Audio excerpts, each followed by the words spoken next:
الحمدللہ والسلام علی حضرت مولانا مفتی اشرف عباس صاحب دعوت برکاتہ کے معلوماتی اور پرجوش خطاب اور حضرت مولانا صداقت صاحب دعوت برکاتہ کے بھی معلوماتی خطاب کے بعد اس موضوع پر میرے جیسے بے معلومات آدمی کی بات کی گنجائش نہیں رہی ویسے بھی اور وقت کے اعتبار سے، لیکن مجھے دو تین باتیں اچانک یاد آئے. کوئی تیاری میں نے نہیں کی تھی، اس لیے کہ صدر کے حصے میں جو وقت ہوتا ہے اس میں سب سے بڑا شریفانہ یا سمجھدارانہ طریقہ یہ ہونا چاہیے جس میں نے کہا تھا کہ صدر پہنچے کرسی پر اور عربی میں دعا کر آگے نہیں بڑھ جائے. اتنی گنجائش ہوتی ہے. مگر وہ ایک واقعہ یاد آیا تو یاد آیا کہ ایک بار مجھے بحریہ کا ایک ملازم لڑکا ملا مسلمان. اس نے بحریہ کی ملازمت چھوڑ دی تھی. اس نے بتایا کہ ہمارا جناب دنیا کے مختلف ملکوں پر جا کے لنگر انداز ہوتا ہے، رکتا ہے. امریکہ دوسرے بہت سے ملکوں تک وہ جاتا تھا بحری جہاز اس کا. تو وہ بتاتا تھا کہ جیسے ہی جہاز اترا تھا تھوڑی دیر ہی میں عیسائیوں کے مبلغین جہاز میں پہنچ جاتے تھے. حالانکہ جہاز بندرگاہ میں ان کے گاؤں بندرگاہ بھی گویا ایئرپورٹ کی طرف سے ممنوعہ علاقہ ہوتا ہے، آدمی وہاں نہیں آ سکتا، سی پورٹ جیسے ایئرپورٹ. مگر وہاں مبلغین کو آنے کی اجازت ہوتی تھی اور خاص طور سے امریکہ وغیرہ کے بندرگاہ پر تھوڑی دیر ہی میں ان کے مبلغین آ جاتے تھے، مرد بھی اور عورتیں بھی، اور ہمارے اوپر پہننا شروع کر دیتے.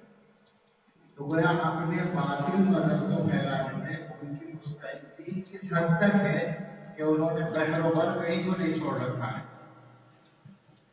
حضرت مولانا رحمت اللہ صاحب کا تذکرہ ہوا جب وہ ہجرت کر کے مکہ مکرمہ چلے گئے تو ان کو یاد آیا کہ میرے بھائی کا ایک چھوٹا سا پوتا تھا جو پڑھ رہا تھا، وہ پتہ نہیں کیا ہے کہاں پڑھ رہا ہے. انہوں نے پوچھا کہ وہ محمد سعید کہاں ہے. تو ان کو جواب میں بتایا گیا کہ چونکہ سعید کے والد یعنی مولانا رحمت اللہ صاحب کے بھتیجے امبانہ میں ملازم تھے، تو وہ بچہ اپنے باپ کے ساتھ امبانہ میں رہتا ہے اور وہاں کے مشن اسکول میں پڑھتا ہے. مولانا رحمت اللہ کا پوتا، ان کے بھائی کا پوتا عیسائیوں کے اسکول میں پڑھ رہا تھا. اور یہ بات کب کی ہے؟ قائلے کے مغلیہ سلطنت کے آخری دور کی ہے. اس زمانے میں گویا ختم ہونے کے بعد کی 1857 کی بات کی ہے، لیکن وہ اسکول تو پہلے سے قائم تھا، تبھی تو وہاں پڑھائی ہو رہی تھی.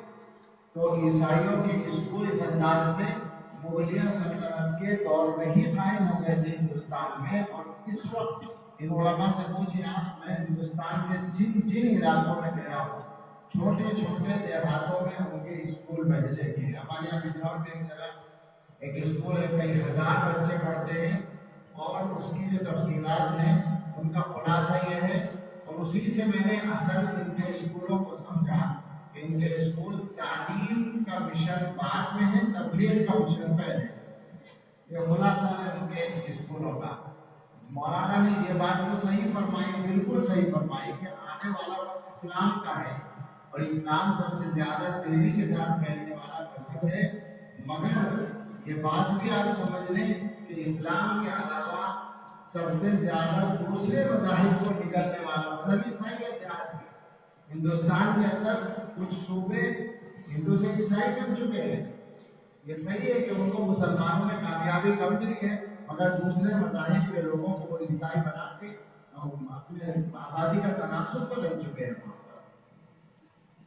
اور ہر جگہ کے لوگ مستعد ہوتے ہیں. ایک دلچسپ سی بات یاد آ گئی، ہمارے اندر کی جو شیخ تھے مولانا غلام حبیب صاحب رحمۃ اللہ علیہ، وہ چکوال کے علاقے میں تھے، پہاڑی علاقہ ہے. ان کے علاقے میں کوئی مشن کا اسپتال تھا، ان کے اسپتال بھی ہوتے ہیں.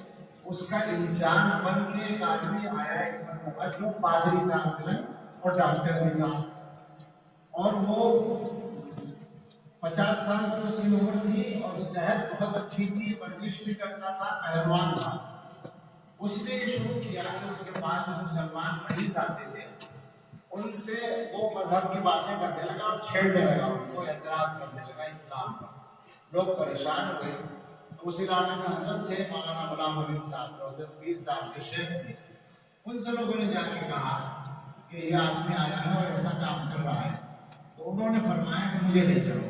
उनकी शख्सियत बहुत बारगोर थी, नूरानी शख्सियत थी। वहां पहुंचे, उसको बताया गया कि इलाके के पीर साहब आ रहे हैं। वो खड़ा हुआ, उसने मुलाकात की और मुसाफा किया। जैसे ही मुसाफा किया, हजरत ने हाथ पकड़ लिया। अब वो छुड़ा रहा है और छूटता ही नहीं। बहुत मेहनत कर ली उसने, हाथ नहीं छूटा। तो उसने कहा कि मैंने आपकी ताकत तस्लीम कर ली, छोड़ दीजिए। छोड़ दिया, बैठ गए। उसने कहा कि मेरी उम्र 50 साल है और मैंने शादी नहीं की है और इतनी फला चीजें खाता हूँ और इतनी वर्जिश करता हूँ, इस पहाड़ी पर चढ़ता उतरता हूँ, बाकायदा वर्जिश करता हूँ। आपकी ताकत का राज क्या है कि आपसे मैं अपना हाथ नहीं छुड़ा सकता? तो हजरत ने फरमाया मेरी उम्र 75 साल है और तीसरी शादी है और खाना सादा खाता हूँ जो घर में बनता है। तो उसने कहा फिर आपकी ताकत का राज क्या है? तो उन्होंने फरमाया कि मैंने कभी जिनसी गुनाह नहीं किया और बुलूग के बाद से कभी तहज्जुद नहीं छूटा। बस ये दो बातें हैं मेरी सेहत का राज। तो ये तो मुनासिबत से पूरा किस्सा सुना दिया, लेकिन मुझे असल ये कहना था कि स्कूल चलाएं या अस्पताल चलाएं, हर जगह उनका तबलीगी मिशन होता है। और एक चीज और है, क्योंकि इस जमाने में अपना मजहब आपके दिल में उतार सके या ना उतार सके, आपके मजहब के बारे में आपको शर्म में मुब्तला करने की मुस्तकिल तशकीक का रसूलुल्लाह सल्लल्लाहु अलैहि वसल्लम ने मुसलमानों को मियार ईमान अता किया था। रज़ीतु बिल्लाहि रब्बन व बिल इस्लाम दीनन व बि मुहम्मदिन रसूला। इस मियार को मुतज़लज़िल कर दे वो जो रज़ा की कैफियत है ईमान में, इत्मीनान की कैफियत है, उसे खत्म कर दे तो उनका मिशन कामयाब हो जाता है। और ये काम बड़ी तादाद में हो रहा है। अब तो इलाज फैल रहा है, लेकिन ईसाइयों की बात चलने लगी, ईसाइयत के मौजू की बात है, तो ईसाइयत की तबलीग भी कुछ कम नहीं हो रही है। और खास तौर से इंटरनेट का इस्तेमाल, जो नेट के जराए इस जमाने में वजूद में आए हैं, इनका इस्तेमाल हर दर्जा मुनज़्ज़म तरीके पर उनके जरिए हो रहा है और उनकी सरबस्ती कुव्वतें करती हैं। तो आप और हमारी जिम्मेदारी बहुत ज्यादा नाजुक है और बड़ी है। और फिर एक बात ये याद रखें कि हिदायत अल्लाह ताला की सबसे बड़ी नेमत है, मगर हिदायत के बाकी रहने की गारंटी किसी आदमी के लिए अल्लाह ने नहीं दी है। इसीलिए दुआ सिखाई गई है, रब्बना ला तुज़िग़ क़ुलूबना बअद इज़ हदैतना। तो आप सब ये दुआ भी पढ़ा करें, इसलिए कि आप हम ये भी देख रहे हैं ईसाइयत तो अपनी जगह, लेकिन अगर कोई आदमी फिक्री आज़ादी की तरफ जाता है तो वो आज़ादी कहाँ जाके रुके इसकी कोई खबर नहीं है।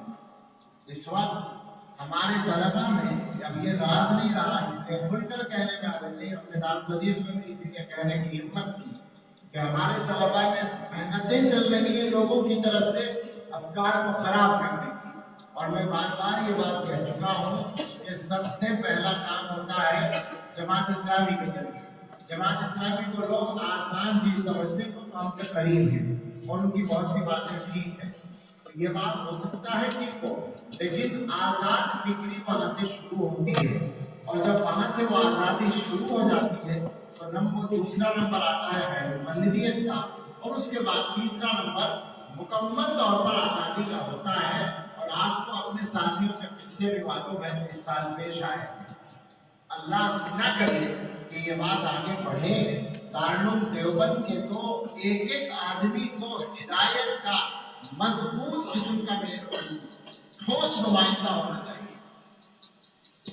एक फारिग हुए तालिब इल्म बिहार के اور انہوں نے وہاں پر بورڈ کے کسی مدرسے میں درخواست دی ملازمت کے لیے. اس کا پرنسپل جو تھا بریلوی تھا. اس نے شرط لگائی کہ ہم آپ کا تقرر کر لیں گے، آپ مولانا قاسم نانوتوی، مولانا رشید احمد گنگوئی، مولانا اشرف علی تھانوی وغیرہ ان سب کے سے براءت کا اظہار کریں، لکھ کر دے دیں ہمیں کہ میں ان سے بری ہوں. کیا تو اس طالب علم نے مجھ سے مشورہ کیا کہ میں کیا کروں. میں نے کہا بھائی یہ کوئی بات نہ ہوئی کہ ہم اپنے عقیدے سے دستبردار ہو کر ملازمت حاصل کریں. اللہ تعالیٰ روزی دینے والے ہیں، لیکن ناحق اور باطل پر ہم تصرف کیسے کریں گے.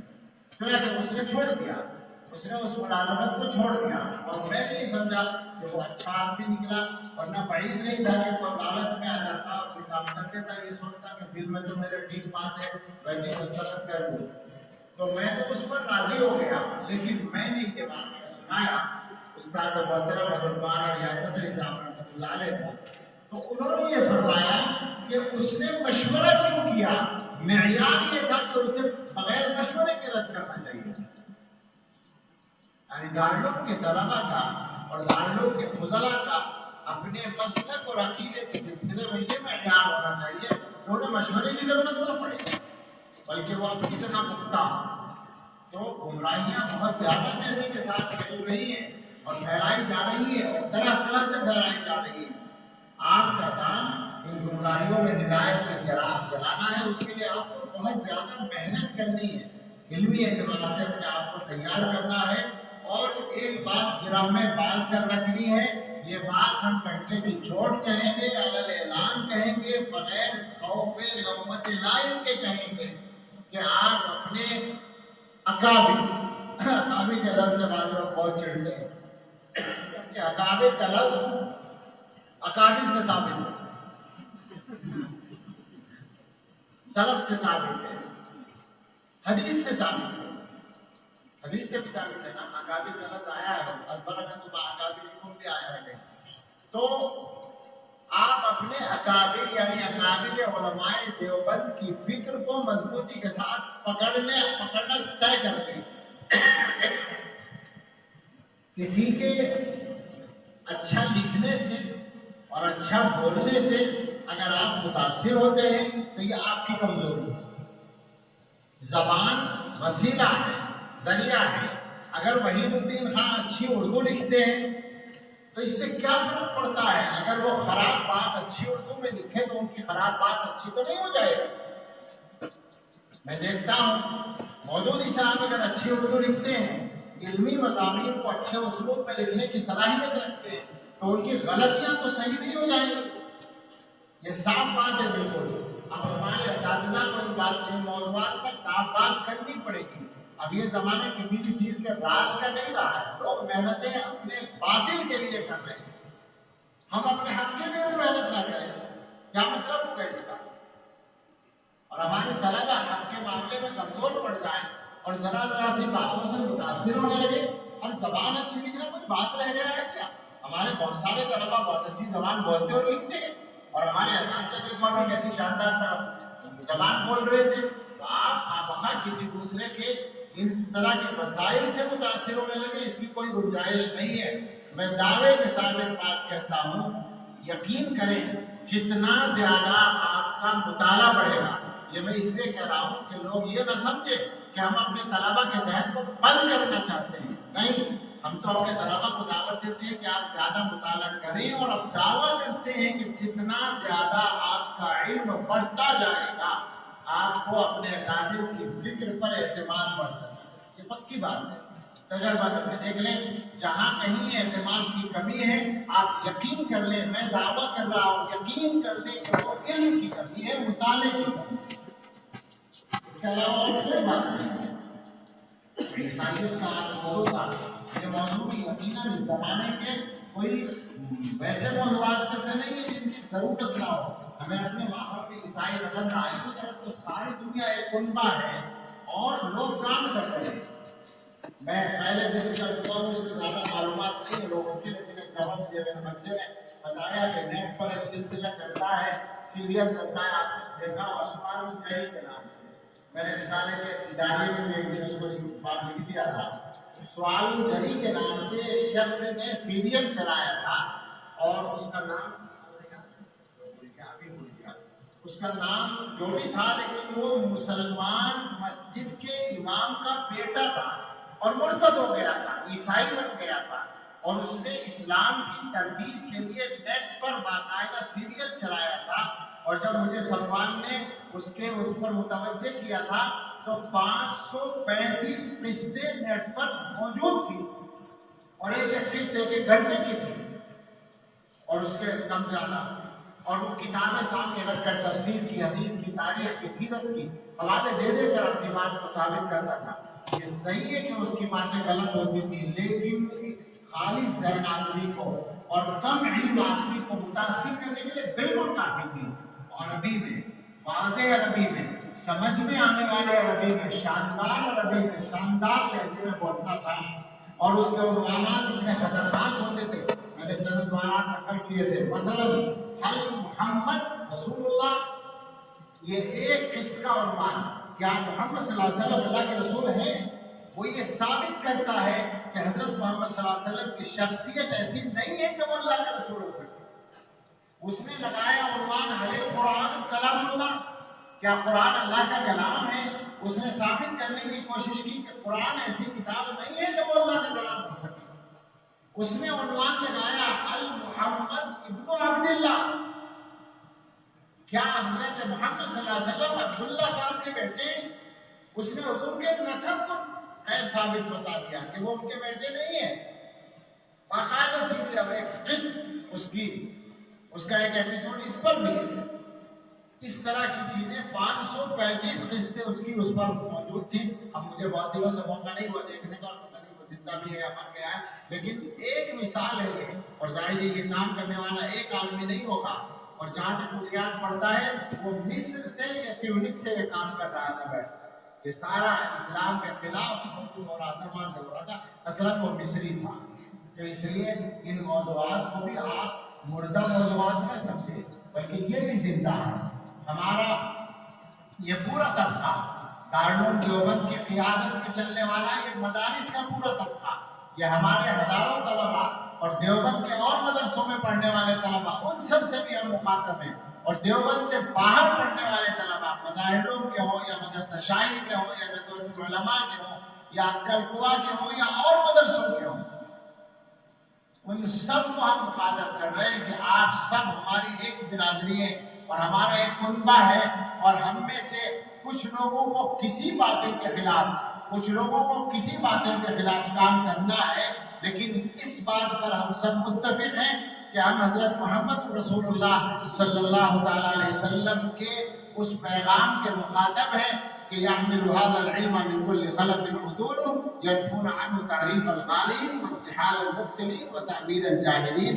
ये ड्यूटी रसूलुल्लाह सल्लल्लाहु अलैहि वसल्लम हमारी मुकर्रर करके गए हैं। हमें सलीके के साथ, हिकमत के साथ, मवाद के साथ, मेहनत के साथ, अच्छे उसलूब के साथ ये सब काम करना है और जरूर करना है। अगर खुदा न खास्ता हम ये काम नहीं करते हैं तो हमारी कोई कीमत नहीं है और फिर हम बस आम लोगों की तरह है। क्या खुसूसियत हमारे पास रह जाती है? हमें सबको मिलकर बातिल के खिलाफ काम करना है और इस बात के बारे में होशियार रहना है कि हमारे अकाबिर का जो मसलक जिसको कहा जाता है, जो मजहब है, जो मनहज है, उसको मुश्तबा बनाने के लिए भी कोशिश हो रही है। मौजूद छोड़ना नहीं चाहता, मेरी जबान पे आ गई बात, हजरात एहसान पे मौजूद है। ये मुस्तकिल काम चल रहा है कि हर आदमी देवबंदियत की तशरीह करने लगा है, हर आदमी देवबंदियत का तर्जुमान होने लगा है। यानी जिन लोगों को मसलक की और देवबंदियत की हकीकत की खबर भी नहीं है या मुनासबत भी नहीं है, उन लोगों को हम लोग इस जमाने में तर्जुमान कहने लगे हैं। और हर आदमी तैयार है देवबंदियत की तशरीह करने के लिए। तो ये भी समझने की बात है कि आपके अकाबिर का सही फिक्र और सही मसलक कहाँ से मिलेगा, इसको अपने असातिज़ा के मशवरे से मुताले के जरिए समझने की कोशिश करें और मेहनत करें। अल्लाह ताला हम सबको अपनी दी हुई जो ये सलाहियतें हैं उनके सही इस्तेमाल की तौफीक अता फरमाए। आमीन व आखिर दावाना अल्हम्दुलिल्लाहि रब्बिल आलमीन। Thanks for watching. Don't forget to like, comment, share and subscribe to Al Wahid channel.